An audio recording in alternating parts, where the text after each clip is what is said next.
Good afternoon.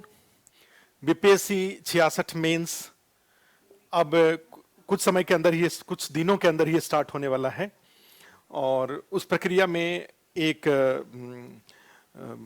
आस्था IAS की ओर से एक जो एग्जाम दे रहे हैं लोग,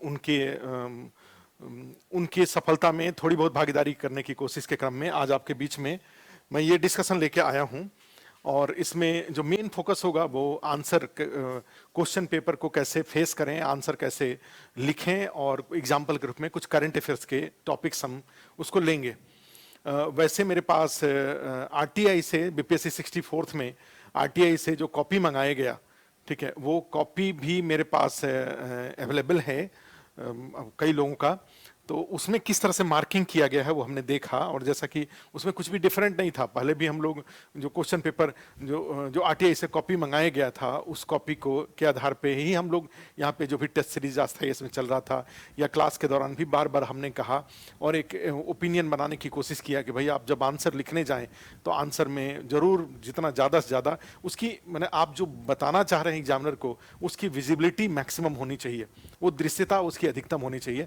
और उसके लिए जरूरी है कि आप जितना डायग्राम बना रहे हो या फिर आप टेबल बना लें, जहां कहीं टेबल की जरूरत पड़ता है, कहीं पॉइंट्स की जरूरत पड़ता है, यानी बातों को, फैक्ट्स को, जो पॉइंट्स हैं उसको पैरा में छुपाने के बदले आपको उसको एक्सप्रेसिव बनाने की जरूरत पड़ेगी। आप उसको पैरा में लिखने के एग्जाम्पल के रूप में डैश देकर फिर नीचे की तरफ लिखिए, पॉइंट 1 2 3 4 5, इस तरीके से आप उसको लिखिए और कोशिश करिए कि उसको बड़े आसानी से एक नज़र डालते ही, चूंकि हमने एक स्लोगन टाइप में ही दिया था, वैसे जो पूरी तरह से तो सही नहीं था, लेकिन फिर भी आपको मोटिवेट करने के लिए कि आप अपने आंसर को विजिबल बनाएं कि बीपीएससी में आंसर पढ़ा नहीं जाता है, बीपीएससी में आंसर देखा जाता है।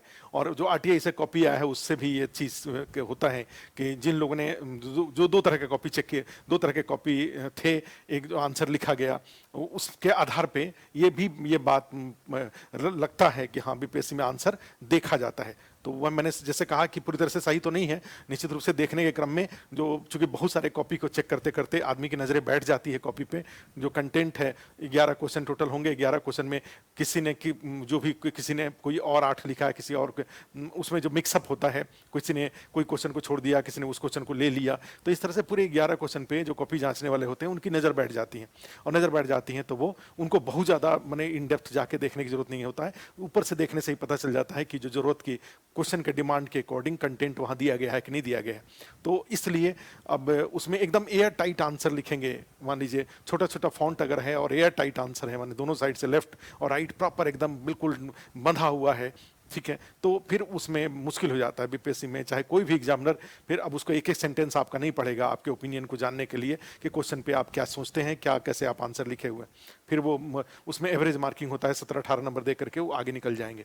आपको कोशिश करनी चाहिए कि अपना इंट्रोडक्शन के बाद चीज़ों को आप अपना, जहाँ मैप की जरूरत हो, जहाँ टेबल की जरूरत हो, जहाँ डायग्राम की जरूरत हो, वो सब यूज कर करके आंसर लिखिए, जिससे कि जो कंटेंट की विजिबिलिटी रहे, दृश्यता रहे, और दृश्यता के साथ साथ दृश्यता के क्रम में अगर कुछ पढ़ना चाहें तो आसानी से वो पढ़ ले, आपको नंबर अच्छा दे देंगे वो, जैसे हमने देखा।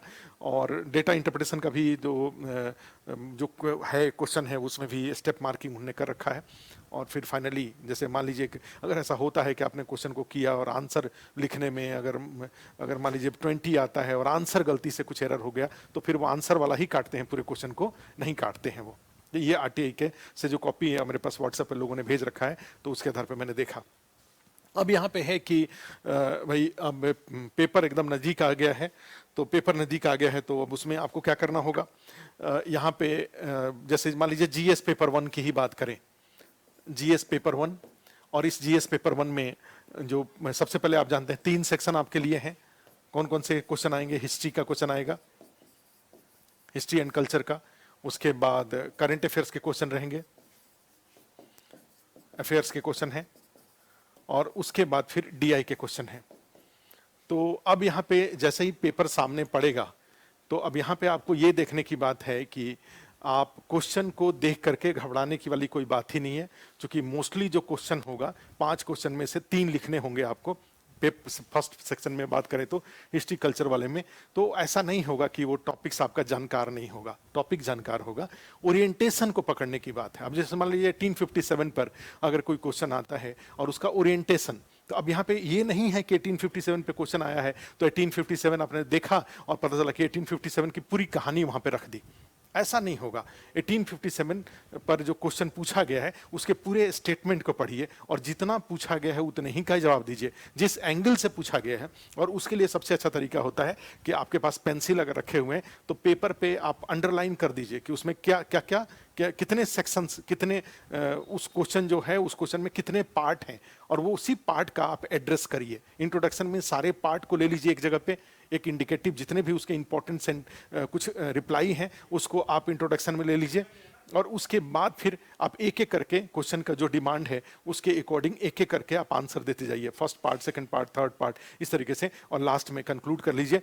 अगर कोई टॉपिक ऐसा है जिसका कि कोई फ्यूचरिस्टिक अप्रोच रिप्लाई है तो फ्यूचरिस्टिक रिप्लाई दीजिए। अगर कोई टॉपिक वहाँ पे कंक्लूड होने वाला है तो इस तरीके से, जैसे 1857 के आंदोलन को भारत में राष्ट्रीय आंदोलन के आधार के रूप में उपयोग किया जाता है।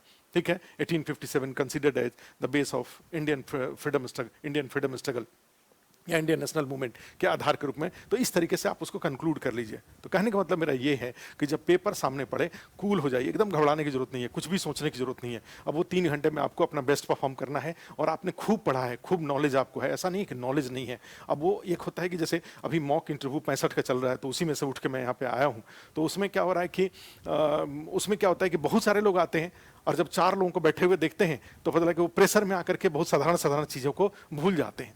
तो अब अगर आपने, क्योंकि 4 लोग वहाँ बैठे हुए हैं एग्जाम हॉल में, तो आपके सामने कोई नहीं बैठा हुआ है, आप हैं और कॉपी है और पेपर है, तो वहाँ पे आराम से कूल हो जाइए। एक आध बार ना हो तो लंबी सांसें ले लीजिए, 1-2 बार आराम से चयन, अपने जो भी आपके इष्ट देवता हैं उस इष्ट देवता को याद करिए और अपना आपकी अब रक्षा करें। जो कुछ भी होगा मन आपको सहयोग करें कि चीज़ें क्वेश्चन के डिमांड के अकॉर्डिंग, और अपने आप को कूल हो जाइए। ठीक है, कूल होकर के और फिर क्वेश्चन को एक एक करके पढ़ना शुरू करिए। 3 घंटे, कोई जल्दबाजी मत करिए, 8 क्वेश्चन लिखना है, ऐसा कोई जल्दबाजी करने की जरूरत नहीं है, एकदम से कूल होकर के और एक एक क्वेश्चन को। अब देखो यहाँ पे एक स्ट्रेटजी है, पेपर 1 की बात करें तो जो पिछले बार के जो लोग हैं जो एग्जाम दिए उनके मेंस का जो 64 का इंटरव्यू दिए, जो चाहे वो जो 65 का इंटरव्यू दिए, उनके एक्सपीरियंस के बेस पे बता रहा हूँ। एक्चुअली क्या होता है कि डेटा इंटरप्रिटेशन का जो क्वेश्चन है, तो जो इंजीनियरिंग बैकग्राउंड के हैं, जो बिल्कुल मैथ में एकदम बिल्कुल फ्लुएंट हैं, माने कहा जाता है कि पानी की तरह है, उनको कोई डेटा इंटरप्रिटेशन में पूरे 72 में 72 उनका तैयार है और उसमें कोई फंसने का उनके कोई चांस नहीं है। तो वो क्या करेंगे, उसको शुरू में ही डेटा इंटरप्रिटेशन लेकर के जो 4 में से 2 क्वेश्चन उनको करना है, 2 क्वेश्चन 72 मार्क्स को उसको सेटल्ड कर दें, उसको करके खत्म कर दें वहाँ पे आधे घंटे के अंदर में। और उसके बाद जो बच जाता है 2.5 घंटा, उसमें बाकी जो 6 क्वेश्चन, 3 क्वेश्चन हिस्ट्री के और 3 क्वेश्चन करंट के, वो लिखें। लेकिन जिनको इस डेटा इंटरप्रेशन पे या मैथ पे उस तरह से कमांड नहीं है, आधा कमांड है, या वो उनको अप्रोच करना पड़ेगा, क्वेश्चन को पढ़ करके आंसर निकालने की कोशिश करनी पड़ेगी, तो उनके लिए बेस्ट है कि चूंकि प्रेशर है और उस प्रेशर में क्वेश्चन के ऊपर जाएंगे। ठीक है, कई बार समझ में कम आएगा, और कम आएगा तो पता चला कि अगर वहां पे अगर 1 घंटा, कई लोगों का 1-1 घंटा लग जाता है। अब चूंकि एक बार आपने छू दिया, अब उसको छोड़ के भी नहीं जा सकते, आपने उसी को डेटा इंटरप्रिटेशन से आपने स्टार्ट कर दिया, आप पता लगे थोड़ी देर आगे बढ़ गए, आगे बढ़ने के बाद एक क्वेश्चन हो रहा है, दूसरा क्वेश्चन नहीं हो रहा है, दूसरा क्वेश्चन हो रहा है, तीसरा क्वेश्चन नहीं हो रहा है, इस तरीके से तो वो पूरा का पूरा आपका 1 घंटा शुरू वाला बिखर जाएगा। तो वहां पे जो कॉन्फिडेंस कमजोर होगा, ठीक है, 72 मार्क्स जब उसमें क्वेश्चन होने लगेगा कि पता नहीं इसमें कितना आएगा, मेरा सही हुआ नहीं हुआ, तो बाद के जो 6 क्वेश्चन हैं उसकी क्वालिटी अफेक्ट हो जाएंगी। लिखने को तो लिख ही देंगे आप, लेकिन क्वालिटी अफेक्ट हो जाएगा। तो ऐसे लोगों के लिए जो कहा जाए जिनका डेटा इंटरप्रेशन में लमसम है, और या जो डेटा इंटरप्रेशन में कमजोर हैं, वो अपने हिस्ट्री के क्वेश्चन को और करंट अफेयर्स के क्वेश्चन को पहले करें। और पहले करने का फायदा ये होगा कि उनको उनके ऊपर एक प्रेशर रहेगा कि भाई डेटा इंटरप्रेशन के क्वेश्चन अभी उनका नहीं हुआ है, तो इसलिए वो अपने ये हिस्ट्री कल्चर के 3 क्वेश्चन और करंट अफेयर्स के 3 क्वेश्चन को आंसर लिखते समय ज्यादा इमोशनल नहीं होंगे। ठीक है, वो अपनी ऑब्जेक्टिविटी बनाए रखेंगे, ठीक है, टू द पॉइंट आंसर लिखेंगे, और जल्दी जल्दी क्वेश्चन को कंक्लूड करने की उनकी कोशिश रहेगी। किस बात में? डेटा इंटरप्रिटेशन के प्रेशर में, कि अभी उसको करना है आपको, उसमें आपको 40-45 मिनट समय चाहिए, तो उस 45 मिनट का बचे, इसके लिए आप क्या करेंगे, 2.25 घंटे में ही ये पूरी 6 क्वेश्चन को आप लिखने की कोशिश करेंगे। और ये फिर इससे क्या होगा कि कॉम्पैक्ट, जब आप ये प्रेशर रहेगा कि आपको टाइम बाउंड खत्म करना है, तो इमोशनल आंसर फिर नहीं जाएगा और टू द पॉइंट आंसर लिखने की आप कोशिश करेंगे। और इसका फायदा ये होगा कि ये 3 और ये 3 करंट अफेयर्स के 3 और हिस्ट्री कल्चर के 3 क्वेश्चन 6 के 6 आपके अच्छे लिखा जाएंगे, और 6 अच्छे लिखा जाएंगे। उसके बाद 40 मिनट 45 मिनट समय बचता है, उसके बाद डेटा इंटरप्रिटेशन को एक बार आप लीजिए, पढ़िए उसको, और पढ़ करके एक एक क्वेश्चन को करने की कोशिश करिए और करना शुरू करिए। तो पता चला कि इधर से 6 क्वेश्चन जब अच्छा हुआ है, जो कि डेटा इंटरप्रिटेशन आंसर क्लोज होता है, उसका आंसर फिक्स होता है, लेकिन ये जो 6 क्वेश्चन है इसका आंसर फिक्स नहीं होता है। ठीक है, तो ऐसी स्थिति में यहां पर अगर प्रेशर में आ जाएगी, इस 6 क्वेश्चन को लिखने में अगर प्रेशर में आ जाएंगे, ठीक है, तो वो जो क्वालिटी आंसर होना चाहिए वो क्वालिटी आंसर नहीं होगा। लेकिन अगर डेटा इंटरप्रिटेशन में तो भाई जो होना है आंसर होना है, तब इधर से 6 क्वेश्चन जब लिख करके सेटिस्फाई होकर जब यहाँ पे आए हुए हैं, तो अब तो यहाँ पे 72 में आपको कितना नंबर चाहिए, 40 नंबर, 42 40 45 42 नंबर कुछ भी आ जाता है, 40 से 50 के बीच में आ जा रहा है, तो कम से कम पेपर 1 जीएस पेपर 1 आपकी सफलता में बाधा नहीं उत्पन्न कर रहा है, आपकी सफलता सुनिश्चित कर देगा। वो सफलता में जो अपना रोल है वो प्ले कर लेगा वो। तो इसलिए आप क्या करिए, 6 क्वेश्चन को आप टू द पॉइंट डिसिप्लिन तरीके से, मैथमेटिकल तरीके से इस 6 क्वेश्चन की जो क्वेश्चन की डिमांड है उसको पूरा करके तब आप आगे बढ़िए। आइए डेटा इंटरप्रिटेशन की तरफ से मेरा ये सुझाव है। अदरवाइज आप ज़्यादा बेस्ट तरीके से अगर जो टेस्ट सीरीज में जो आपने जरूर एक्सपेरिमेंट किया होगा कि एक बार 6 क्वेश्चन लिख करके हिस्ट्री कल्चर और करंट अफेयर्स लिख करके तब डीआई किए, और एक बार डीआई करके तब हिस्ट्री कल्चर आपने किया। अगर पहले एक्सपेरिमेंट नहीं किया है तो अब कम से कम अभी भी 9-10 दिन का समय है, अभी भी आप क्या करिए कि एक्सपेरिमेंट कर लीजिए। कोई एक पेपर उठाइए, दो पेपर 1 जीएस पेपर हमने ग्रुप में सब डलवा दिया है, तो उसमें क्या करिए कि एक बार डीआई से स्टार्ट करिए और तब हिस्ट्री कल्चर लिखिए, और एक बार हिस्ट्री कल्चर और करंट अफेयर्स लिखिए तब डीआई करिए। दोनों में जहां आप कंफर्टेबल अपने आप को फील करते हैं वो पेपर, वो अप्रोच आप एग्जाम हॉल में अपना लीजिए। जीएस पेपर 1 के लिए मेरी तरफ से क्वेश्चन देखे घबराइएगा नहीं, क्वेश्चन कहिएगा तो अगर मैसेज आप करिएगा तो मैं और बहुत सारे क्वेश्चन, चूंकि अस्थायी इसमें कई राउंड टेस्ट सीरीज हुआ था, कम से कम यहाँ पे 50 मेंस के पेपर हैं, वो सब डाल देंगे। पेपर क्वेश्चन देख करके घबराहट नहीं होनी चाहिए, क्वेश्चन आपके लिए नया नहीं होना चाहिए। क्वेश्चन क्या होना चाहिए कि क्वेश्चन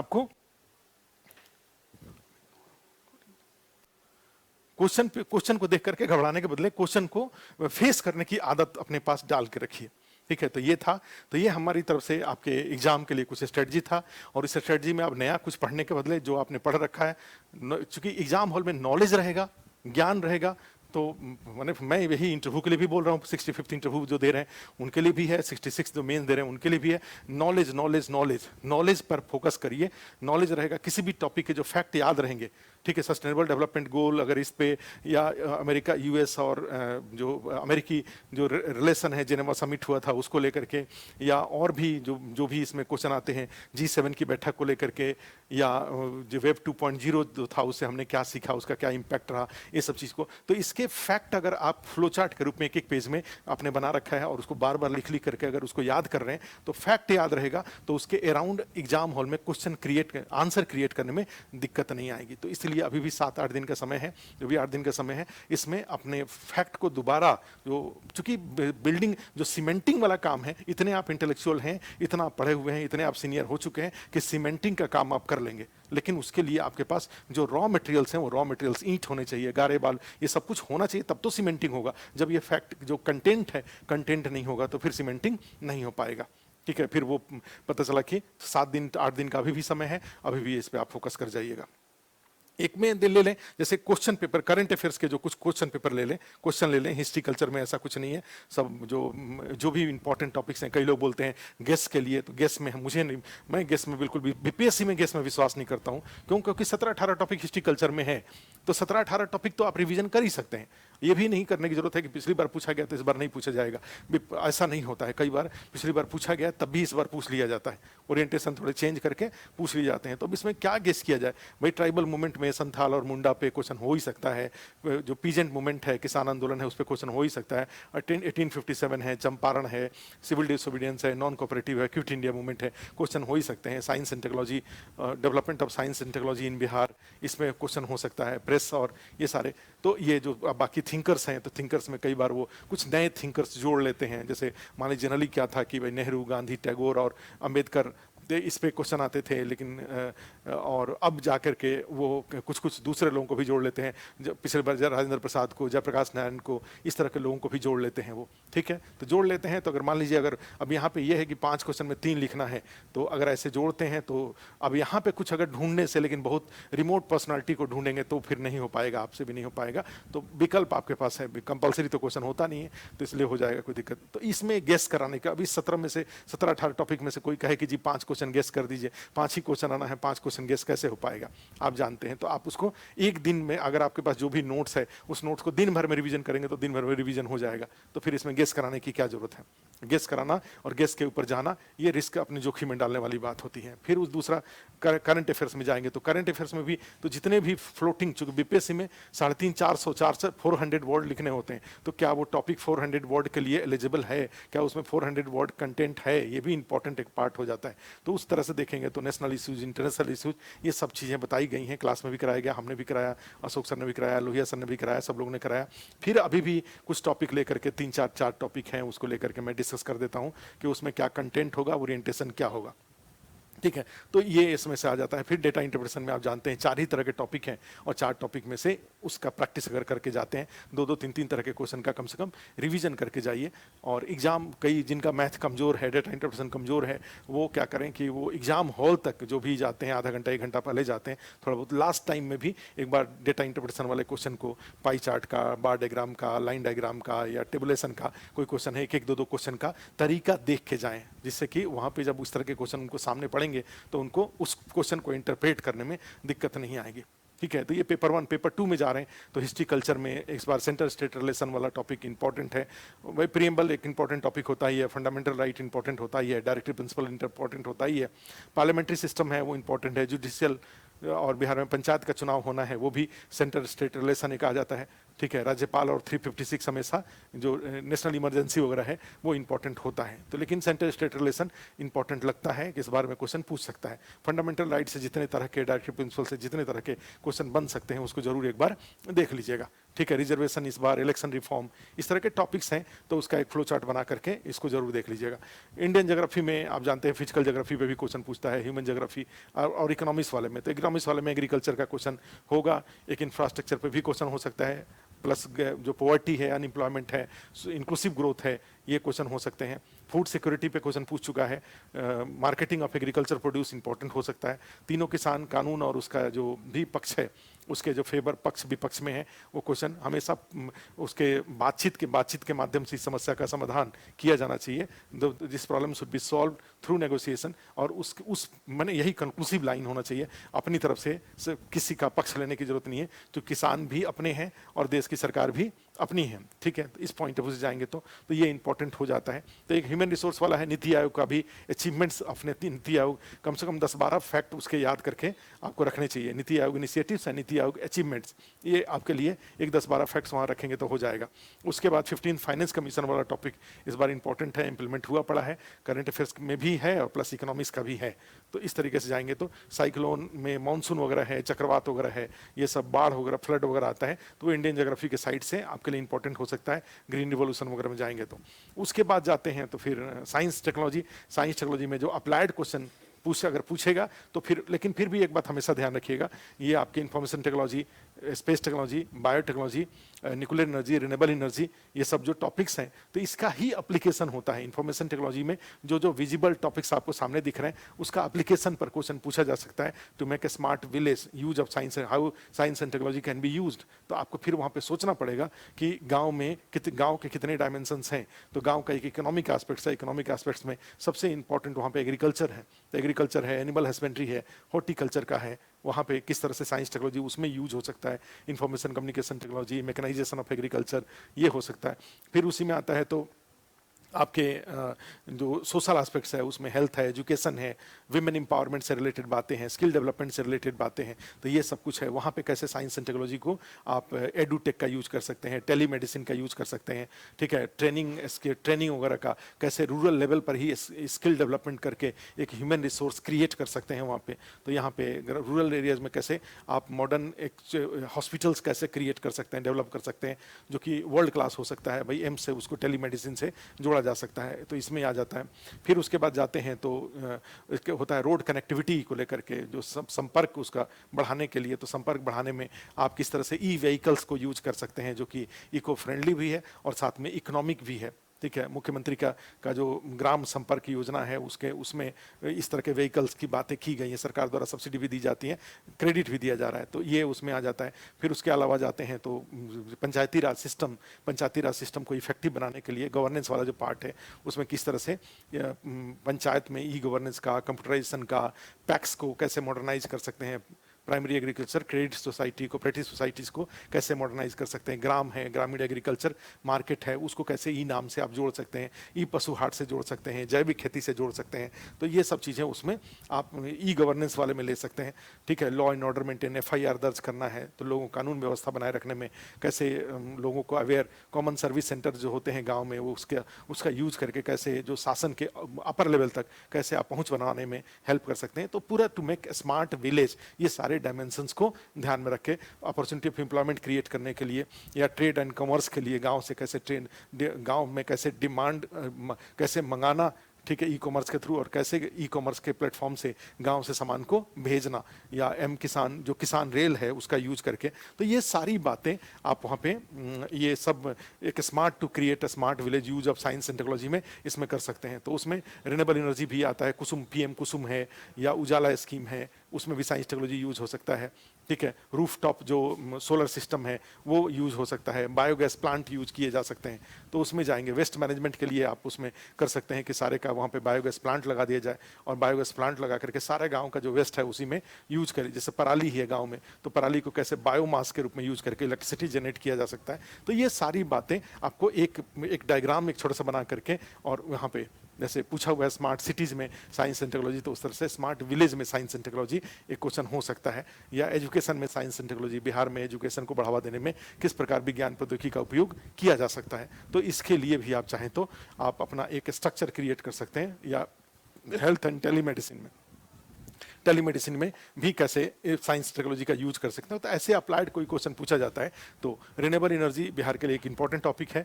नवीकरणीय ऊर्जा, और नवीकरणीय ऊर्जा में कैसे उसको COP21 पेरिस से जोड़ करके कार्बन इंटेंसिटी को कम करने से लेकर के बिहार का जो अपना रिन्यूएबल एनर्जी पॉलिसी 2017 है उसमें उसको लेते हुए आप PM कुसुम योजना है खेतों से जोड़ते हुए आप उसको रिन्यूएबल एनर्जी एक आपके लिए इंपॉर्टेंट टॉपिक हो जाता है। तो खैर मेरे कहने का मतलब ये है कि टॉपिक बीपीएससी के मेंस में टॉपिक इतने कम हैं कि आप उसमें गेस करना अपने लिए जोखिम में डालने वाली बात है। ठीक है, तो उसको मत डालिए जोखिम में। अपने पास एक बास्केट का ऑफर, जब इस तरह से गेस की जरूरत पड़ती है तो वहां पे क्या कहा जाता है कि जितने कंटेम्प्रोरी टॉपिक आसपास में घटनाएं घट रही हैं उसका एक बास्केट ऑफ कंटेंट क्रिएट कर लीजिए, और उसको क्वेश्चन के डिमांड के अकॉर्डिंग वो यूज हो जाएगा जहां भी कहीं अप्लाइड क्वेश्चन पूछता है तो। ठीक है, ये इसमें से इंपॉर्टेंट है। अब एक कुछ टॉपिक ले लेते हैं, करंट अफेयर्स के टॉपिक्स हैं। तो उसमें जैसे एक इंपॉर्टेंट टॉपिक अभी जो करा सकते हैं जो हमने क्लास में नहीं कराया है, तो उसको मैंने सोचा कि वो कुछ ऐसे कुछ टॉपिक ले लें। ठीक है, तो उससे आपका एक टॉपिक भी कवर हो जाएगा और इस तरह के क्वेश्चन में क्या लिखा जाएगा वो भी आपको पता चल जाएगा। तो एक क्वेश्चन मैं बता रहा हूँ, उसमें है कि better relation between Russia and America are necessary for world peace, explain the importance of the meeting of the head of a state of both the countries in Geneva recently with respect to India। ठीक है, simple सी बात है कि जो America, US और Russia के बीच में Joe Biden और व्लादिमीर पुतिन के बीच में जेनेवा समिट हुआ, उस जेनेवा समिट का बैकग्राउंड, वो समिट और समिट के क्या आउटकम है और इंडिया के लिए वो किस तरह से इंपॉर्टेंट है, ये टॉपिक है।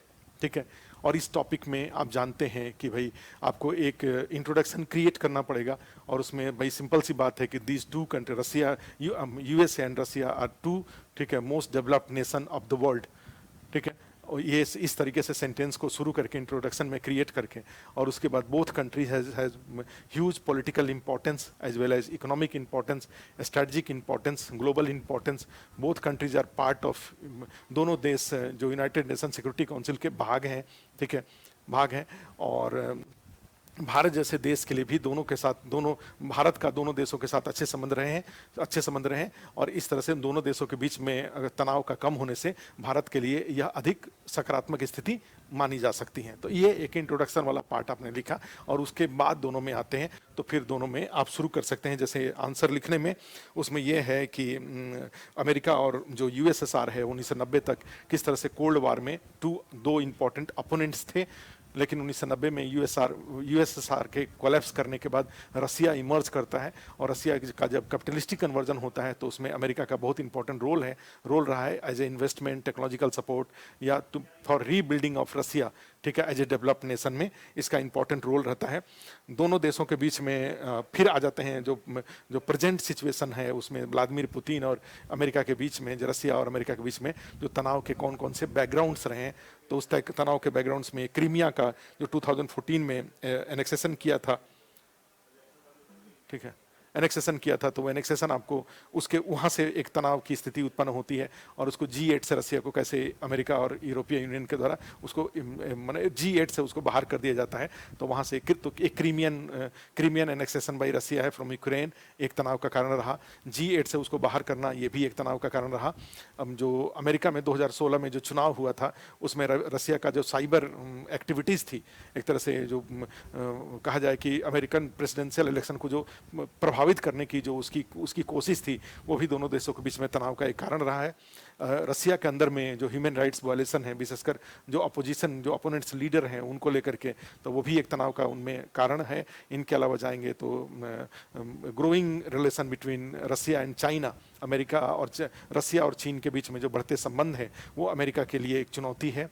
टेररिज्म के मुद्दे पर भी एक दोनों देशों के बीच में, तो टेररिज्म, क्लाइमेट चेंजेज, रसिया और चाइना के बीच बढ़ते संबंध, अमेरिकी जो प्रेसिडेंशियल इलेक्शन है उसमें रसिया का इंटरफेरेंस, फिर जो क्रीमियन जो एनेक्सेशन है, प्लस रसिया का जो एक्सपेंशनिस्ट पॉलिसी है।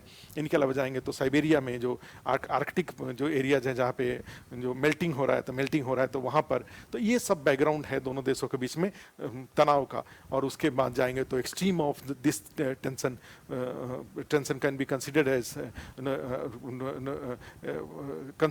एज when जब जॉ बिडेन के द्वारा व्लादिमीर पुतिन को एक माने किलर के रूप में, हत्यारे के रूप में जब जिस तरह के शब्दों का इस्तेमाल किया गया, तो it can be considered the low level of the relation between two head of the Nations, ठीक है। तो यहाँ पे आप आ जाते हैं। उसके बाद तो ये एक बैकग्राउंड के कुछ पॉइंट्स हैं। उसके बाद आते हैं तो फिर जिनेवा में जब ये जो जॉ बिडेन रूस के साथ संबंध अच्छा करने के ऊपर ये इनका बिलीफ रहा, माने इनकी जॉ बिडेन इस पक्ष में थे कि रूस के साथ संबंध अच्छा किया जाए। और उसी प्रक्रिया में जब वो यूरोप में इसमें यूके आए, यूनाइटेड किंगडम में आए थे G7 की बैठक के लिए, फिर उसके बाद नाटो की बैठक के लिए गए, तो उसी प्रोसेस में जिनेवा में एक न्यूट्रल, चूंकि जिनेवा का एक पॉलिटिकल न्यूट्रल वो रहा है, ओरिएंटेशन रहा है स्विट्जरलैंड में, तो वहाँ पे दोनों देश के जो हेड थे वो आपस में मिलने पर सहमत हुए और वहाँ पे फिर दोनों का समिट हुआ, ठीक है। तो वो समिट वाली एक बात हो गई। उसके बाद फिर आता है उससे उन दोनों में से जो मुद्दे थे, जो एक्सपेक्टेड जो कुछ इशूज हैं, जो कि माना जाता है कि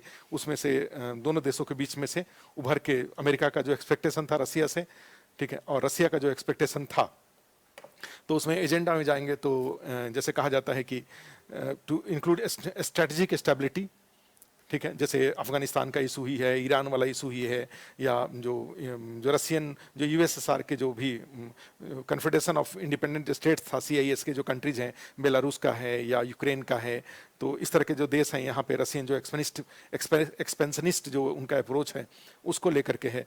प्लस क्लाइमेट चेंजेज वाला मुद्दा भी है, न्यूक्लियर स्टेबिलिटी भी, चूंकि 2026 तक जो उसको बढ़ाने वाली भी बात थी, 2026 तक उसको बढ़ा, जो एग्रीमेंट इनके बीच में था, जो स्टार्ट एग्रीमेंट था उसको बढ़ाने की बात थी, जिससे कि जो दोनों देशों के बीच में जो पहले से चला आ रहा है कि कहा जाता है कि ऑलमोस्ट 90% जो वेपन्स हैं, न्यूक्लियर वेपन्स हैं, वो इन्हीं दोनों देशों के बीच में, दोनों देशों के पास हैं। तो जो इनका जो स्टार्ट जो ट्रीटी है उसको 2026 तक बढ़ाना, तो न्यूक्लियर स्टेबिलिटी वाला भी इशू था।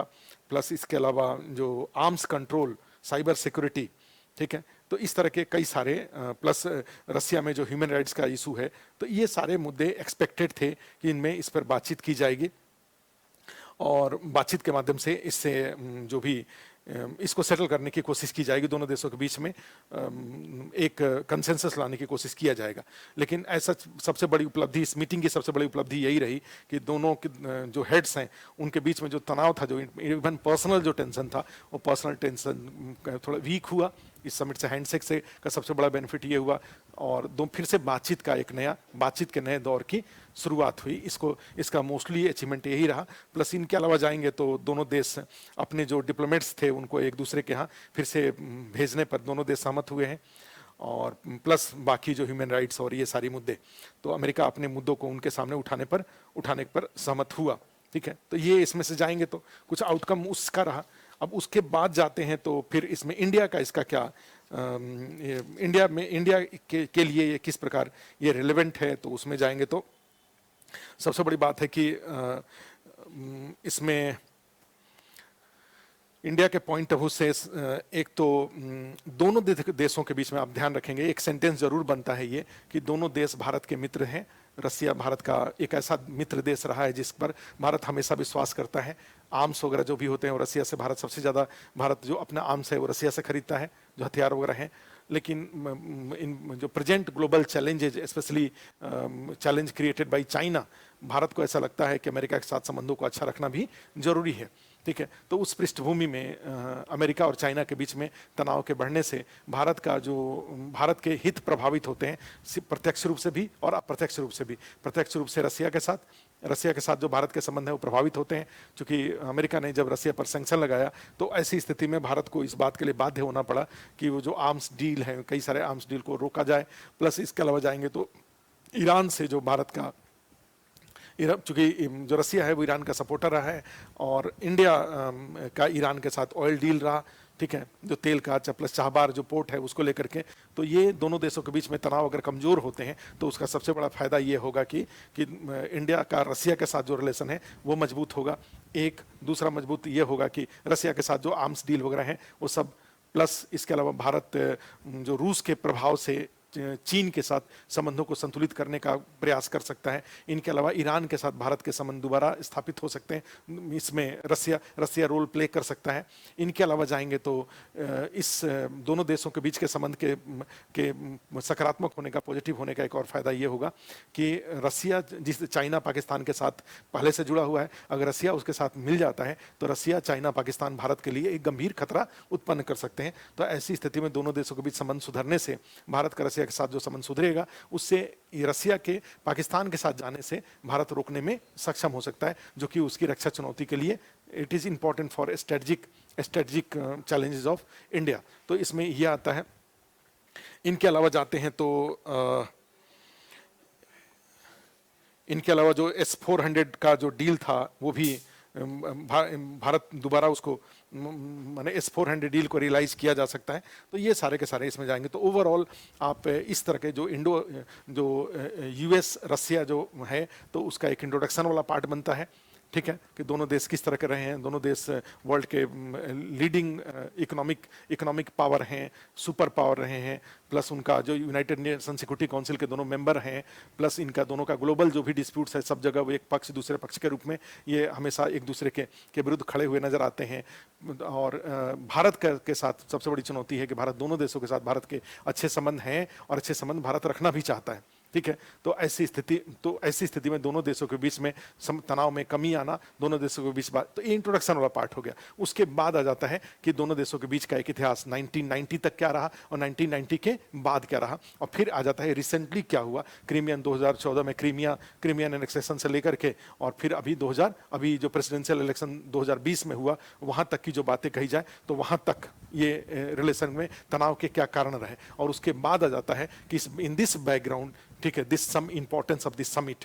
ठीक है, दोनों देशों के बीच में जो जेनेवा कॉन्फ्रेंस हुआ, तो जेनेवा कॉन्फ्रेंस का और उसका जेनेवा कॉन्फ्रेंस से रिलेटेड जो फैक्ट्स हैं उसको लिखने के बाद फिर आ जाता है कि आपका ये इंडिया के लिए ये संबंधों में सुधार कितना इंपॉर्टेंट है, और उसके जो बेनिफिट्स हैं वो पॉइंट्स बाद में फिर ओवरऑल कंक्लूजन वाला पार्ट एक इसमें आ जाता है।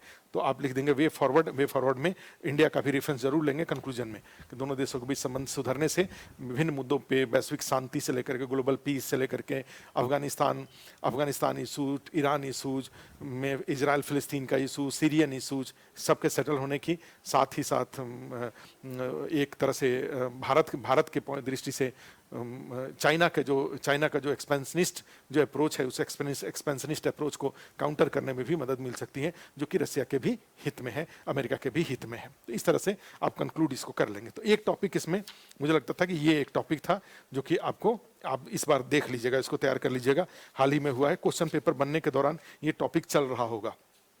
ठीक है। इसके अलावा जाएंगे तो हम लोग अफगानिस्तान पाकिस्तान वाला कर चुके, अफगानिस्तान पीस प्रोसेस है उसको कर चुके हैं। और एक उसमें जरूर अब के टाइम पे, अभी जो पिछले दिनों में हमने न्यूज़ देखा, उसमें से एक आता है कि ध्यान रखिएगा, इसको कहीं आंसर में अगर अप्रोच कर सकते हैं तो इस अफगानिस्तान वाले इशूज पे, उसमें यह है कि जो एक नया जो इक्वेशन निकल के आ रहा है, वो इक्वेशन ये हो रहा है कि जो तालिबान 1.0 और तालिबान 2.0 में अंतर है। तालिबान 1.0 पूरी तरह से पाकिस्तान का पपेट था, या पाकिस्तान स्पॉन्सर्ड था, पाकिस्तान सपोर्टेड था। लेकिन तालिबान 2.0 है, ठीक है, वो इतने दिनों में इतना मैच्योर हो सकता है कि तालिबान 2.0 अब पाकिस्तान का पपेट नहीं है, ठीक है, पाकिस्तान के द्वारा पूरी तरह से स्पॉन्सर्ड नहीं है। Now Taliban 2.0 is willing to establish their own diplomatic, is using their own diplomatic mind. वो अपने तरीके से अपना अफगानिस्तान के जो आइडेंटिटी है उसके लिए वो अपने तरीके से, माने वो अब पाकिस्तान से बाहर निकल चुका है, या किसी और के, ये नहीं कहा जा सकता किसी और से, क्योंकि बीच में एक इशू ये आया हुआ है कि कई बार जैसे जो पाकिस्तान है उनकी बातें तालिबान मानने के लिए तैयार नहीं है अपने, माने जो इनका उसके जैसे उसके धमकी भी आया था कि पाकिस्तान हमें अपना माने एजेंट ना समझे, या पाकिस्तान एक सीमा से ज़्यादा हमारे ऊपर दबाव डालने की कोशिश ना करे। इसके अलावा तो इस बात को ध्यान में रखते हुए कि जो तालिबान है emerging as an independent body, independent identity, ये चीज़ रूस को भी पसंद नहीं है। ये चीज़ कहा जाए कि एक तरह से चाइना के लिए भी डेंजर है। ये चीज टर्की को आप जानते हैं, टर्की मुस्लिम दुनिया का अपने आप को लीडर मानता है, अपने आप को एक इंपॉर्टेंट जो लीडर मानने की कोशिश कर, तो उसके द्वारा भी टर्की का भी है कि तालिबान को काउंटर करना। रसिया ने भी अपने टैंक वगैरह सारे तजाकिस्तान वगैरह के जो बॉर्डर वगैरह हैं उस एरिया में वो अपने, चूंकि इसमें ये माना जा रहा है कि तालिबान अगर अपने एजेंडे के तहत अगर अफगानिस्तान में, तो बड़े पैमाने पे एक जो रिफ्यूजी क्राइसिस उत्पन्न हो सकता है, और तो इससे अफगानिस्तान को भी और जो नेबरिंग कंट्रीज हैं उनके साथ भी दिक्कत आ जाएगी। तो ऐसी स्थिति में जो तालिबान का जो अपना एक इंडिपेंडेंट जो अप्रोच चल रहा है, डिप्लोमेटिक जो प्रोसेस उसका थिंक टैंक चल रहा है, कि जब बातचीत की, जब आप अपने ये जो कहा जाए एक तरह से जो हिंसा आप कर रहे हैं, हिंसा को रोक करके आप जो एस्टेब्लिशमेंट है उससे बातचीत करिए। जो आप वहाँ पे जो गानी की सरकार है, गानी की सरकार से आप बातचीत करिए, बातचीत करके एक इस तरह से पीसफुल एक गवर्नमेंट एस्टेब्लिश करिए जो कि अफगानिस्तान के लोगों को प्लस नेबरिंग, ठीक है, सभी का, चूंकि अमेरिका का ऐसा वहां पे कोई एजेंडा नहीं है, तो ये अब उसको लगता है कि तालिबान अगर एक टेररिस्ट या अपने जो फैनेटिक्स, जो तालिबानी फैनेटिक्स है, वो अगर अपने एजेंडे के तहत अफगानिस्तान को रूल करते हैं, तो ये नेबरिंग कंट्रीज हैं उनके लिए एक बहुत बड़ा चैलेंज बन सकता है। और उस बात को ध्यान में रखते हुए रसिया भी तालिबान को कंट्रोल करने की कोशिश कर रहा है, टर्की भी तालिबान को कंट्रोल करने की कोशिश कर रहा है, जबकि पहले ये सारे देश जाएंगे तो पाकिस्तान भी अब अपने उस एजेंडा के तहत माने अपने पपेट की तरह तालिबान पाकिस्तान के पपेट के रूप में यूज होने देने के लिए तैयार नहीं है। तो इस प्रोसेस में एक कहा जा रहा है कि एक केमिस्ट्री चेंज हुआ है पिछले दिनों में, हमने एक सप्ताह में जो चीज़ों को देखा है उसमें। तो इस एंगल को भी ध्यान में रखिएगा कि Taliban willingness to emerge as independent, ठीक है, body, not as a puppet of Pakistan और puppet of any other countries के रूप में वो काम करने के लिए तैयार नहीं है, और अपनी डिप्लोमेटिक या जो कुछ भी बातें हैं वो अपना जो एजेंडा है वो अपने तरीके से तय कर रहा है और उसको परस्यू कर रहा है, और इससे टर्की, रसिया, चाइना, पाकिस्तान जैसे देशों को एक चैलेंज निकल के बाहर आया हुआ है। ठीक है, तो ये चीज़ हमेशा, ये भी एक इसमें अफगानिस्तान पीस प्रोसेस में आप इसको चर्चा कर सकते हैं। उसके बाद जाएंगे तो एक जो क्वेश्चन है,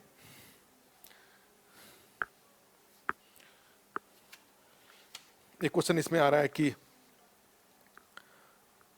अच्छा, discuss the status of different states on the basis of SDG index report released by NITI Aayog in special reference of Bihar.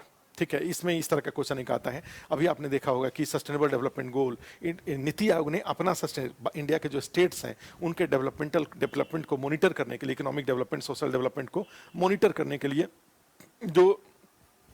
जो यूनाइटेड नेशन का, यूएन का जो 2030 तक के लिए जो एजेंडा है, जो 2015 में उन्होंने एसडीजी सस्टेनेबल डेवलपमेंट गोल में जो मैक्रो 17 और उसके तहत जो माइक्रो और बहुत सारे जो गोल्स उन्होंने डिटरमिन किया था, और उस पे कहा जा रहा है कि ग्लोबल लेवल पे to eliminate poverty from world, hunger from world, to make world best livable, eco friendly livable place के लिए जो उन्होंने 17 जो एजेंडा तय किया था, उसी एजेंडा के अकॉर्डिंग नीति आयोग ने भी अपना एजेंडा तय करके, ठीक है, उसी 17 एजेंडा में अपने सब फर्दर सब गोल्स को तय करके और उस पर 0 से लेकर के 100 के बीच में पॉइंट्स दे करके राज्यों के डेवलपमेंट को गेज करने का उसके द्वारा जो कोशिश की गई है, और उसी कोशिश में सस्टेनेबल डेवलपमेंट गोल इंडेक्स, ठीक है, जारी किया गया 2020 का।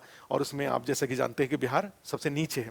ये क्वेश्चन अगर पूछा जाता है तो निश्चित रूप से आप इसमें आप जो इंट्रोडक्शन बनता है, उस इंट्रोडक्शन में जो यूनाइटेड नेशन का सस्टेनेबल डेवलपमेंट गोल का जो इंट्रोडक्शन है वहीं से शुरू करेंगे। 2015 में for 2030 United Nation determine 17 goals as a SDG, ठीक है, एज ए सस्टेनेबल डेवलपमेंट गोल।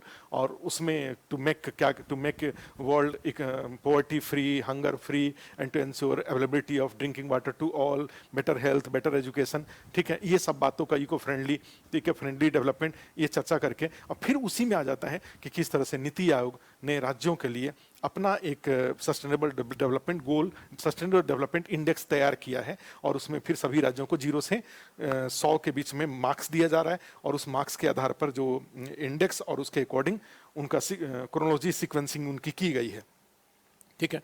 तो उसमें ये है कि आप जैसे नीति आयोग ने सभी राज्यों का जो रैंकिंग है, वो रैंकिंग 2018 से शुरू किया था, और उसके परफॉर्मेंस के आधार पे इंडेक्स प्रिपेयर किया गया है, और उसके आधार पे राज्यों का क्रम तय किया गया है। और इससे फायदा ये होता है कि एक राज्यों को भी एक मोटिवेशन मिलता है अपने आप को ऊपर उठाने के लिए, और जो एक बेटर मॉडल भी मिलता है, जो अचीव्ड जो मॉडल है उसको, जो अनअचीव्ड स्टेट हैं, जो ऐसे स्टेट जो कि इस मॉडल को, जो इंडेक्स को नहीं है, इंडेक्स में काफ़ी नीचे हैं, that can follow the standard model achieved by the successful states, ठीक है। तो उसमें आता है, उसके बाद आता है कि इसमें टोटल उन्होंने नीति आयोग ने एसडीजी फॉर फॉलोइंग द, इसमें एक तरह से नीति आयोग ने टोटल 16 गोल्स का उन्होंने, 17वां गोल आप जानते हैं सस्टेनेबल डेवलपमेंट गोल में भी वो इंटरनेशनल कोऑपरेशन का था, तो 16 गोल है, और 16 गोल के अकॉर्डिंग उन्होंने टोटल जो फर्दर जो माइक्रो इंडिकेटर्स उन्होंने बना रखा है, और उसके आधार पे उन्होंने,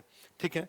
तो रैंकिंग 2 कैटेगरी में है, एक स्टेट्स के लिए है, दूसरा यूनियन टेरिटरीज के लिए है, और फिर उसमें 3 उसको टोटल डिफरेंट पार्ट में बांटा गया है। जैसे 0 से 100 के बीच में जो स्कोर मार्क्स देने की बात है, उसमें 0 से 49 का है, उसमें जो एक तरह से महत्वाकांक्षी वाली स्थिति है, ठीक है, एस्पिरेंट्स। और उसके बाद फिर आता है 50 टू 64 के बीच में परफॉर्मर है, और 65 टू 99 के बीच में फ्रंट रनर है, और 100 अचीवर्स हैं, ठीक है। तो ये सारे ये उनका एक तरह से उन्होंने रैंक, उन्होंने एक रेंज दे रखा है पॉइंट्स के आधार पर राज्यों को गेज करने के लिए। और फिर आ जाता है कि उसमें कैसे कैसे उसमें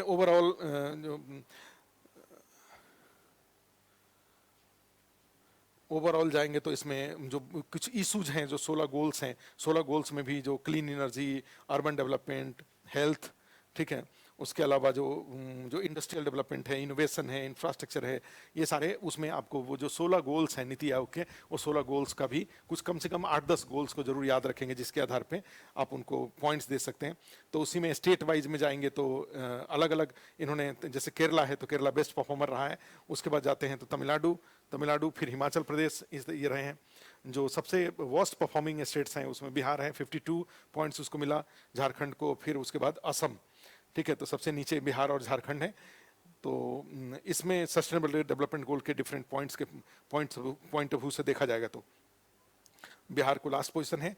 तो बिहार जो परफॉर्मेंस है, वो परफॉर्मेंस कई सारे मामले में, एसडीजी 1 है जो पॉवर्टी के मामले में, एसडीजी 2 है जो जीरो हंगर का है, क्वालिटी एजुकेशन है, जेंडर इक्वालिटी का मुद्दा है, ठीक है, उस तरह से इंडस्ट्री इनोवेशन है, रिड्यूस्ड इनइक्वालिटीज है, क्लाइमेट एक्शन है, ये सारे में जाएंगे। तो अदरवाइज बिहार के द्वारा भी तो उसमें लिखेंगे कि यद्यपि बिहार इसमें काफ़ी अभी इस बार के रिपोर्ट में बिहार अच्छा नहीं किया है, लेकिन आगे बिहार सरकार के द्वारा 7 निश्चय 2.0 या 7 निश्चय 1.0 और 2.0 के तहत different schemes government of Bihar has launched, ठीक है, to improve the ranking of Bihar on SDG index, और उसमें फिर वो महिलाओं के लिए, जो विमेन के लिए क्या उपाय है, एजुकेशन के लिए क्या है, हेल्थ के लिए क्या है। एजुकेशन में आप जानते हैं कि लड़कियों के एजुकेशन के लिए क्या क्या किया गया है, ठीक है। आप उसमें लड़कियों के एजुकेशन के लिए उसमें उनको जैसे इंटरमीडिएट कोई पास है तो 25,000 रुपीज़, जो ग्रेजुएशन पास करती है उसको 50,000 रुपीज़ का इस तरह का इंसेंटिव है। प्लस कई सारे पोशाक स्कीम्स हैं, साइकिल स्कीम है। फिर उनके एम्प्लॉयमेंट पे पॉइंट घुस जाएंगे तो रिजर्वेशन 35% का रिजर्वेशन भी है। इवन एजुकेशनल टेक्निकल एजुकेशन जो इंस्टीट्यूट हैं उसमें भी रिजर्वेशन 1/3 रिजर्वेशन की बात अभी हाल ही में बिहार गवर्नमेंट ने इसी साल से उसको इम्प्लीमेंट कर दिया है। तो जाएंगे तो फिर प्लस हंगर फ्री के लिए उनके द्वारा आप जाएंगे तो गाँव का डेवलपमेंट, शहरों का, प्लस केंद्र सरकार की बहुत सारी योजनाओं को भी बिहार सरकार द्वारा लागू किया जा रहा है। तो ये इसमें इस तरीके से आप इसको सेटल कर सकते हैं। कैसे क्या हुआ कि एसडीजी जो सस्टेनेबल डेवलपमेंट गोल है यूनाइटेड नेशन का, वो टोटल जो 17 हैं उसके कुछ इंपॉर्टेंट पॉइंट्स 2015 में हुआ 2030 तक के लिए है।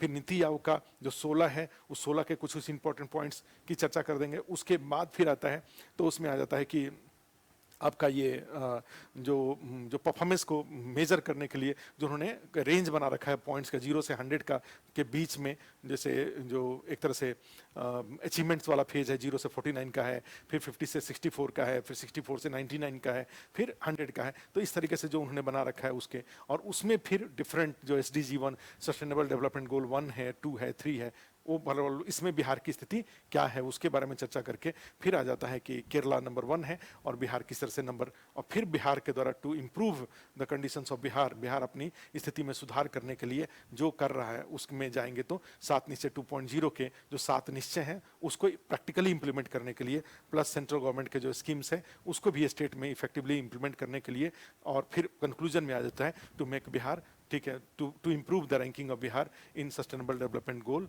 Sustainable SDG index by NITI Aayog. आप इस तरीके से इसको कर सकते हैं।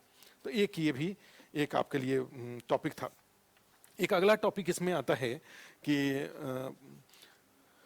जो क्वेश्चन था उस क्वेश्चन के अनुसार जाएंगे तो what should India learn from corona wave 2.0, what are the chances of wave 3.0, discuss the necessary preparation for this।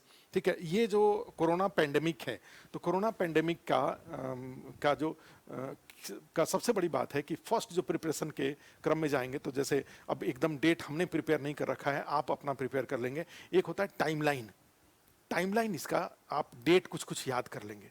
ये कब वुहान वायरस किस तरह से नवंबर 2019 में किस तरह से वुहान वायरस का corona virus emerged in China in November 2019, सबसे पहले कब केसेज आए थे, उसके बाद इंडिया में कब केसेज आया, इंडिया में लॉकडाउन किस डेट को डिक्लेयर किया गया, कुछ फैक्ट लिखते हुए, ठीक है। और उसके बाद उसमें फिर वो वेव 1.0 किस तरीके से, कब इंडिया को वेव 1.0 से फ्री घोषित डिक्लेयर कर दिया गया by minister, by prime minister, by government.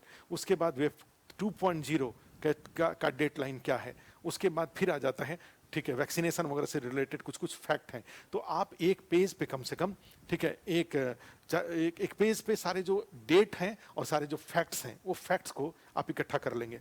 उसके बाद उसमें आ जाता है कि जैसे to face the challenges of corona pandemic क्या क्या इनिशिएटिव्स गवर्नमेंट ऑफ इंडिया ने लिया, और उसमें आप एक नया टॉपिक इमर्ज कर जाता है आत्मनिर्भर भारत, ठीक है, के लिए जो पैकेज डिक्लेयर किया गया था 1.0, 2.0, 3.0, और फिर बजट 2021-22 में आत्मनिर्भर भारत के लिए जो प्रोविजंस किए गए, ठीक है। तो वो वाला पार्ट भी एक इसका आता है टू फेस, और उसके बाद तो इम्प्लीकेशंस वाले में जाते हैं तो फिर इसके इम्प्लीकेशंस का किस तरह से इकोनॉमिक इम्पैक्ट हुआ, किस तरह से एडमिनिस्ट्रेटिव इम्पैक्ट हुआ, किस तरह से सोशल इम्पैक्ट हुआ, किस तरह से इसका एक तरह से कहा जाए कल्चरल इम्पैक्ट भी देखेंगे, रिलीजियस इम्पैक्ट भी किस तरह से हुआ। ये सारी बातें economic, social, administrative, political implication इसके कैसे कैसे हुए, तो ये सारा का सारा इसमें जाएंगे। ग्लोबल इसका इम्पैक्ट क्या है, नेशन के अंदर इसका इम्पैक्ट क्या है, देश के अंदर इसका क्या इम्पैक्ट पड़ा, ओवरऑल इंडिया का जो ग्लोबल प्रेजेंस है उसमें किस तरह से उसका पॉजिटिव एस्पेक्ट्स, जो वैक्सीन वाला जो मैत्रेय वाला टॉपिक था, वैक्सीन डिप्लोमेसी जो इंडिया ने किया था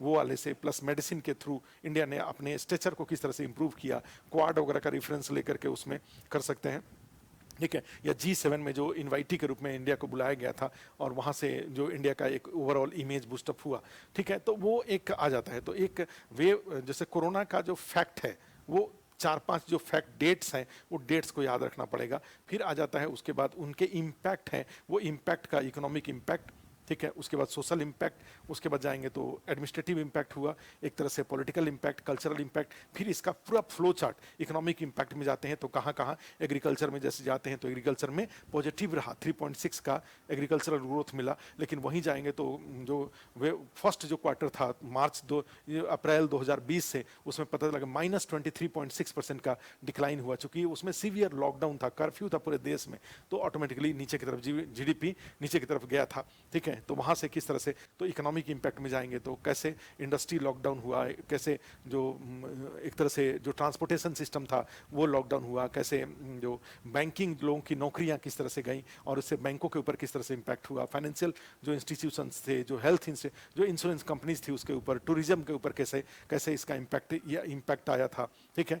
तो ये सारा का सारा इसमें एक इकोनॉमिक वाले में जाएंगे, ग्लोबल एक्सपोर्ट इंपोर्ट किस तरह से अफेक्टेड हुआ था ये इसमें। फिर उसके बाद जाते हैं तो सेकंड पार्ट आ जाता है जो सोशियो कल्चरल में किस तरह से एजुकेशन पे इम्पैक्ट पड़ा था, किस तरह से हेल्थ के ऊपर इम्पैक्ट पड़ा था, किस तरह से विमेन और जो बच्चे थे उनके ऊपर इस तरह का किस तरह से इम्पैक्ट पड़ा एक तरह से ये। प्लस उसी में जाते हैं तो एडमिनिस्ट्रेटिव वाले में जाते हैं तो फिर वहाँ पे कैसे बिहार जैसा स्टेट है जो कि मॉनिटर के ऊपर डिपेंड है, बड़े पैमाने पे माइग्रेंट्स थे वो राज्य के अंदर आए, तो इससे बिहार को मल्टीपल लॉस हुआ। एक तो जो मनी ऑर्डर था उसका लॉस हुआ था, दूसरा जो जॉब लॉस हुए थे, उसके अलावा जाएंगे तो बिहार के ऊपर जो एडमिनिस्ट्रेटिव एक्सपेंडिचर बढ़ गया था, इनके वेलफेयर के लिए कई सारे स्कीम्स लॉन्च किए गए थे। प्लस उसमें जाएंगे तो सेंट्रल गवर्नमेंट का भी एक्सपेंडिचर बढ़ गया था, ठीक है। तो वो उसमें जाएंगे तो एडमिनिस्ट्रेटिव वाले में लॉ एंड ऑर्डर की समस्याएं भी कई जगह हुई थी, जो माइग्रेंट्स लेबर के सेंस में जाएंगे तो सेंटर स्टेट रिलेशन भी कई जगह अफेक्ट हुआ था।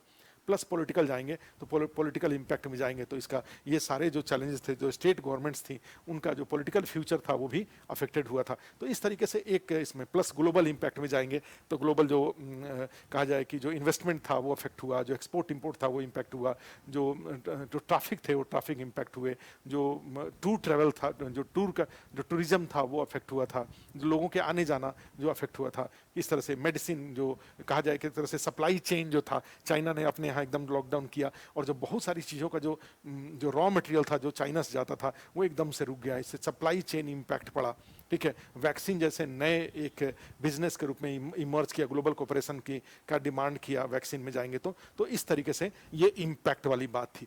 और उसके बाद फिर आ जाता है कि भाई इसको फेस करने के लिए which type of initiatives taken by government of India, ठीक है। और उसमें जो आत्मनिर्भर भारत पैकेज है, प्रधानमंत्री गरीब कल्याण योजना चलाई गई थी, प्रधानमंत्री जो गरीब रोजगार योजना इसमें लॉन्च किया गया था जो माइग्रेंट लेबरर के लिए, ये सब। तो इसका जो इसमें प्लस आप जाएंगे तो इसमें कई जगह पे जो इंडिविजुअल्स थे, इंडिविजुअल्स के लिए भी जो एनजीओ वगैरह हैं उसकी भी चर्चा करके, इसमें एनजीओ थे, बड़ी बड़ी कंपनीज थे, पीएम केयर फंड बना, उसमें बड़ी सारी कंपनियों ने जो किस तरह से उसमें कंट्रीब्यूशन किया, जिसका कैसे यूज किया गया, तो ये सब बातों को एक इसमें आ जाता है, ठीक है। इसी में एक जैसे जो जुडिशियल एक्टिविज्म का भी एक आप चाहें तो डायमेंशंस में दे सकते हैं, उसका पॉजिटिव भी, कई बार उसके लिमिटेशंस को भी की भी चर्चा कर सकते हैं। तो ये इम्प्लीकेशन वाले थे। अब इसमें आता है वेब 2.0 के बारे में। तो वेब 2.0 इंडिया में कब से स्टार्ट हुआ, ये डेट होता है, ठीक है। आप जानते हैं कि मार्च के बाद अप्रैल से केसेस इंडिया में बढ़ने शुरू हुए थे और बढ़ने के लिए क्या कौन कौन से कारण रिस्पॉन्सिबल थे, क्योंकि तब वेब 1.0 से हम सब उसको चेक कर लिए थे, तो उससे बड़े पैमाने पे इकोनॉमी को पूरी तरह से खोल दिया गया था, स्कूल कॉलेजेस खोल दिए गए थे। और उसमें जो उसका डेल्टा वेरिएंट था, वो डेल्टा वेरिएंट ने जो कि काफ़ी इन्फेक्शियस नेचर का था और ह्यूमन कंट्रोल, जो लॉकडाउन को ख़त्म किया गया था, तो ह्यूमन इन्फेक्शन के थ्रू एक सिटी से दूसरे सिटी के बीच में तेज़ी से फैलाइए। और देखते देखते आप जाएंगे तो कैसे 31 मई तक आते आते कई 4 लाख के आसपास केसेस पर डे आने लगे और 4000 से ज़्यादा लोगों की पर डे डेथ होने लगे थे, ठीक है। इसमें जाएंगे तो उसके जो कॉजेज हैं, एक तो डेल्टा वेरिएंट था, उसका जो कारण हो जाएगा। इनके अलावा जाएंगे तो कई सारे म्यूटेंट्स वर्जन देखने को मिले जो बहुत ज़्यादा इन्फेक्शियस थे और हमारे पास वैक्सीनेशन सफिशिएंट नहीं था। हम लॉकडाउन को भी सीवियरली लॉकडाउन, जिस तरह से वेब 1.0 में हमने लॉकडाउन को लागू किया, इस बार लॉकडाउन लोगों में भी, जनता के बीच में भी थोड़े से इसमें SOP का सही ढंग से पालन नहीं करने की प्रवृत्ति पाई गई, ठीक है। तो ये सब बातों कारणों को, और उसके बाद फिर आता है इसके क्या इम्पैक्ट रहे। तो 4 लाख तक कितने लोगों की मृत्यु हुई, और ऑक्सीजन की जो कमी थी वो कमी, हॉस्पिटल बेड्स की, आईसीयू, ये सबसे बड़ी बात थी कि ये जो वेब 2.0 था वो गाँव तक फैल गया था। ये एक बहुत बड़ा चैलेंज था गवर्नमेंट ऑफ इंडिया के लिए या स्टेट गवर्नमेंट के लिए, गाँव तक फैलना। और फिर उसके बाद आता है कि कैसे इसको फेस, हमने इससे क्या सीखा। तो हमने क्या इससे ये सीखा कि भाई हमें जो लॉकडाउन है वो लॉकडाउन में सावधानी बरतने की जरूरत है। जहां भी लॉकडाउन की जरूरत हो तो लॉकडाउन करें जिससे कि चेन टूटे। इसके अलावा जाएंगे तो लोगों को और ज़्यादा डिसिप्लिन किया जाए। इनके अलावा जाएंगे तो एसओपी का ठीक से पालन किया जाए। Even state to state movement में भी जो रैपिड एंटीजन टेस्ट है या जो आरटीपीसीआर टेस्ट है उसको ऐसे लोगों के मूवमेंट को ही प्रमोट किया जाए जिन जो कोरोना वायरस से जो इन्फेक्टेड नहीं है। प्लस वैक्सीनेशन को बढ़ावा दिया जाए। वैक्सीन, चूंकि डेटा जैसे हैं कि 98% लोग जिन्होंने वैक्सीन लिया हुआ था, 1 डोज चाहे 2 डोज, उनके साथ कोई कैजुअलिटीज़ नहीं हुई, मरने की घटनाएं उनमें बहुत कम थी। ऐसे सारे सर्वे आए। तो वैक्सीनेशन को बढ़ाने की से हमें सीख मिली। प्लस मेडिकल इंफ्रास्ट्रक्चर पे पैसे को खर्च करना, बजटरी प्रोविजन से सेंट्रल गवर्नमेंट स्टेट गवर्नमेंट को मेडिकल इंफ्रास्ट्रक्चर या मेडिकल जो पैरामेडिकल और मेडिक्स हैं उनको ट्रेंड करने की, उस पर फोकस करने की हमारा बढ़ी। टेली मेडिसिन भी एक नए वेंचर, नए वे ऑफ मेडिकेशन के रूप में उभर के सामने आया है, और इसके थ्रू हम मोस्टली जो गाँव को इसमें कवर कर सकते हैं। ठीक है, तो ये सारी चीज़ें। प्लस अब उसके बाद आता है फिर वेब 3.0 की क्या पॉसिबिलिटीज़ हैं। तो वेब 3.0 में आप लिख सकते हैं जब चेंज करेंगे तो कि जो कोविड-9 जो ये कोरोना वायरस है, ये इसका तेज़ी से म्यूटेशन होता है और ये नए नए म्यूटेंट वर्जन आ रहे हैं। ये नए नए म्यूटेंट वर्जन, जैसे ब्रिटेन का एग्जाम्पल दे सकते हैं, 60,000 से ज़्यादा केसेज हैं, जबकि सबसे ज़्यादा वैक्सीनेशन वहाँ हुआ है। इनके अलावा यूरोप में, अमेरिका में, कई देशों में फिर दोबारा तेज़ी से ये फैला है। और भारत में भी जो एक्सपर्ट्स हैं उनके अकॉर्डिंग कोरोना वेव 3.0 आ सकता है। और चूंकि यहाँ पे जनसंख्या भी ज़्यादा है, मूवमेंट जो लोगों की आवाजाही भी ज़्यादा है, और जैसे कि एक जो मिनिस्ट्री ऑफ हेल्थ के जो ऑफिशियल थे उनका ही कहना था कि रिवेंज टूरिज्म बढ़ा है। रिवेंज टूरिज्म, बहुत दिन तक घर में बैठे हुए हैं तो गुस्से में लोग पर्यटन के लिए जा रहे हैं और वहाँ पे एसओपी का पालन नहीं कर रहे हैं। तो ये सभी बातें आ रही हैं, लेकिन सरकार, फिर वही बात है कि सरकार सावधान है। वेब 3.0 से 2.0 से सरकार ने काफ़ी सबक ले रखी है। वैक्सीनेशन कार्यक्रम काफ़ी तेज़ी से, निःशुल्क वैक्सीनेशन काफ़ी तेज़ी से चलाए जा रहे हैं। 40 करोड़ से ज़्यादा लोगों को वैक्सीनेट किया जा चुका है। तो ये बातें यहाँ पर लेकर के फिर कंक्लूड कर सकते हैं कि इससे लड़ना हमारे लिए ज़रूरी है। ठीक है, जिससे कि हम अपने इकोनॉमी को, हम अपने सोसाइटी को, हम अपने जो माने जान और जहान, दोनों को, जान है और जहान है, ठीक है, दोनों जान और जहान में हम बैलेंस बना के अपने देश को आगे बढ़ा सके, लोगों के जीवन को सुरक्षित कर सके। We can make. ठीक है, तो ये इसमें एक टॉपिक ये भी था करंट अफेयर्स वाले में। इनके अलावा जाएंगे तो 7 निश्चय 2.0 एक बड़ा 7 निश्चय 2.0 का 7 निश्चय आपको याद रखना चाहिए। ठीक है, इसको कभी भूलने, माने 7 निश्चय को याद रखिए, और 7 निश्चय को फिर इम्प्लीमेंट करने के लिए कौन कौन से इनिशिएटिव्स लिए गए हैं, ये बड़ा, जैसे युवा शक्ति, बिहार की प्रगति, उस तरह से enhancing the quality of education, अच्छा, इसी में युवा शक्ति बिहार की प्रगति वाला है। उसके अलावा जाएंगे तो इसमें जो एक है सशक्त महिला, सक्षम महिला। इनके अलावा जाएंगे तो एक हर खेत तक सिंचाई का पानी। इनके अलावा जाएंगे तो स्वच्छ शहर, विकसित शहर। फिर आता है ये गांव का, गांव में है स्वच्छ शहर, और फिर हर खेत को स्वच्छ गांव, समृद्ध गांव। और फिर एक आता है सबके लिए, ठीक है, स्वास्थ्य सुविधा। और ये 7 के लिए इम्प्लीमेंट करने के लिए क्या क्या, कौन कौन से इनिशिएटिव्स लिए गए हैं, ये एक एक 2-2 लाइन में। तो क्या करेंगे भाई, एक इंट्रोडक्शन में ले लेंगे कि as a developmental road map, ठीक है, government of Bihar first determine the 7 Nishchay 1.0, 7 Nishchay 1.0 को 2021 तक के लिए था, और उसके बाद 2021 से 2000 अगले 5 साल के लिए, 2021 से 2026 तक के लिए 7 निश्चय 2.0 का है। और 7 निश्चय 1.0 के बहुत सारे लक्ष्य प्राप्त कर लिए गए हैं। Many targets has already been achieved, and on the basis of these 7 Nishchay 1.0 the new NDA government has declared the 7 Nishchay 2.0 as a developmental road map of Bihar. ठीक है, as a development road map Bihar. और उसमें 7 निश्चय 2.0 का आप चाहें तो एक डायग्राम बना के वहाँ पे दिखा सकते हैं, और फिर उसमें से एक को जैसे लिया, ठीक है, जैसे एक को लिया तो उसी में एक था कि एक को ही ले लें इसमें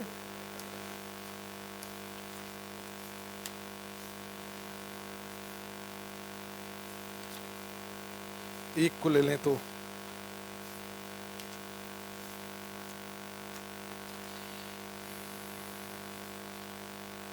अच्छा, जैसे मान लीजिए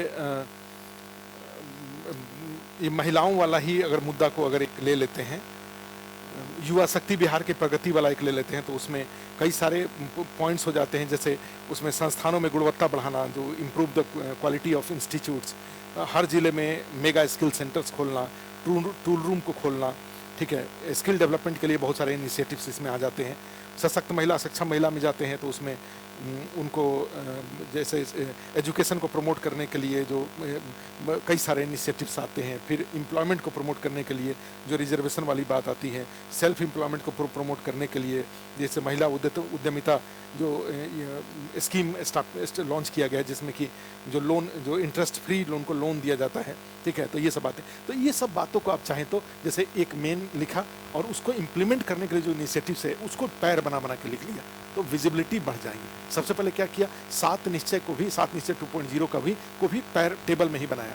फिर उसमें से नीचे एक को लिया, एक के बारे में 2 लाइन लिखा और 2 लाइन लिख के फिर उसका भी पैर बना दिया, फिर तीसरा लिया, फिर पैर बना दिया। इस तरीके से अगर लिखते जाएंगे तो आपको मार्क्स इसमें ज़्यादा आ जाएगा। तो 7 निश्चय 2.0 के 7 निश्चय और प्लस उसको लागू करने के लिए जो उपाय है, हम उसका मैटर पहले भी डाले हुए हैं, व्हाट्सएप ग्रुप में डाल रखे हैं, आगे भी डाल देंगे, ठीक है। और भी चाहिए तो अभी हम आत्मनिर्भर भारत पैकेज का जो मैटर है वो मैटर आपको शेयर कर दे रहे हैं ग्रुप में, आप उसको एक बार देख लीजिएगा। आत्मनिर्भर भारत जो के 3 फेजेस थे, phase 1, phase 2, phase 3, total 29 lakh crore रुपये, प्लस उसमें जो अदर जो एडमिनिस्ट्रेटिव जो इकोनॉमिक रिफॉर्म के लिए था, एमएसएमई के लिए था, एमएसएमई के डेफिनेशन में जो चेंजेस किए गए थे उस सब के लिए था। तो एक छोटा सा फ्रेमवर्क बना के आप उसको कर लीजिएगा। तो ये कुछ करंट अफेयर्स के कुछ ऐसे टॉपिक्स थे जो हम आपके साथ चर्चा करना, प्लस मैंने सबसे मुख्य पक्ष इसका यही था कि आपके सामने जब पेपर आप कैसे अगले 7 दिन का, तो अगले 7 दिन में जो आपने ब्रेन मैप बना रखा है या जो आपका मेन नोट्स है उसके किनारे जो आपने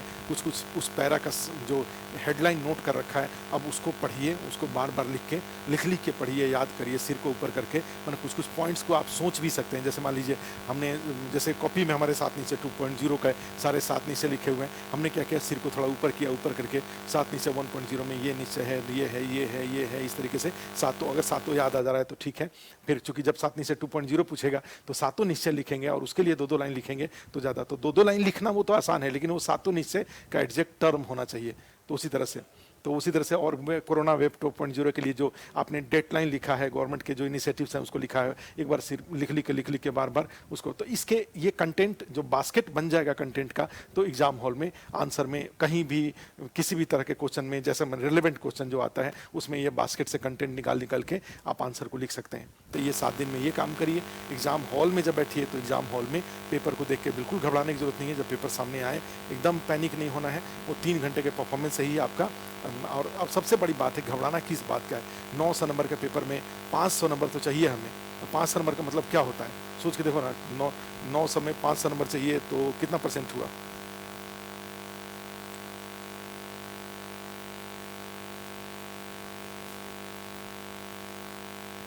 करीब कितने परसेंट हुए?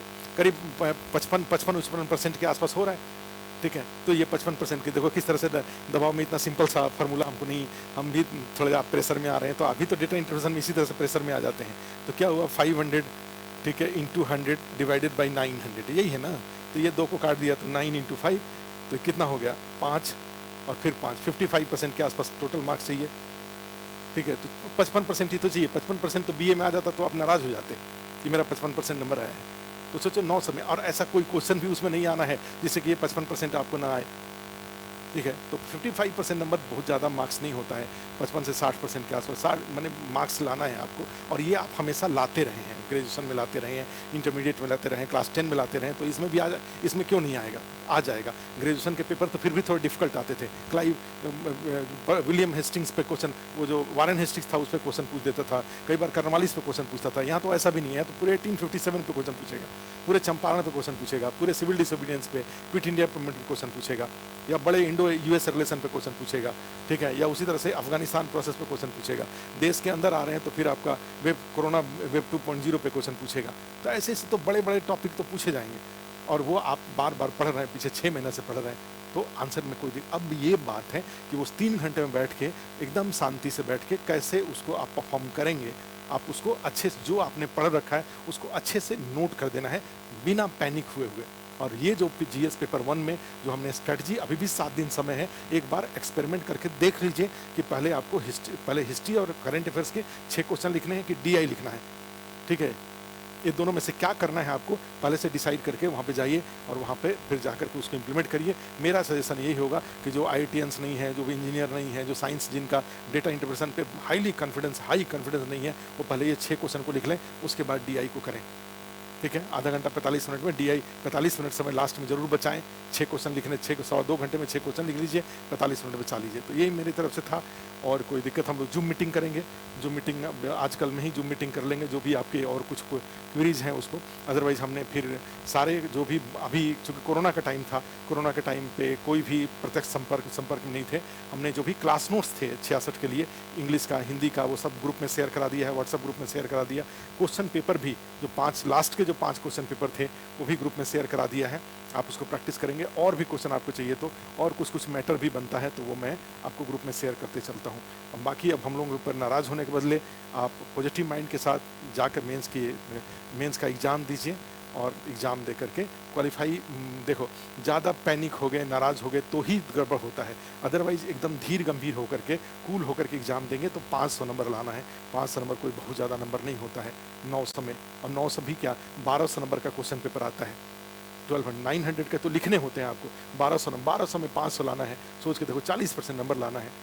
माने जो 1200 मार्क्स के जो क्वेश्चन आएंगे उसमें से केवल 40% मार्क्स आपको लाना है। और ये मुश्किल नहीं हुआ, बस आपको तैयारी में भी पैनिक नहीं होना है, घबराना नहीं है, ठीक है। खूब आसान एग्जाम है, टॉपिक सारे आसान हैं।